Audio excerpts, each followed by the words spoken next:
currencies in SAP are used to express a transactions in monetary terms. SAP provide different types of option to manage the currencies.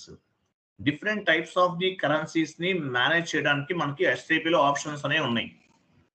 Based on the current currency types, we will manage the financial accounting module. So మనము ఏం currencies తీసుకున్నాం ఇంతకు ముందు?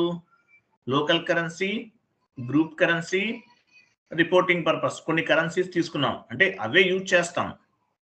So ఈ currencies వల్ల advantage ఏంటి? Based on the currency type we can manage the financial accounting module. Currency types used in company code. So currency అనేది ఎక్కడ డిఫైన్ చేస్తాం మనం? కంపెనీ కోడ్ క్రియేషన్ లో క్రియేట్ చేస్తాం.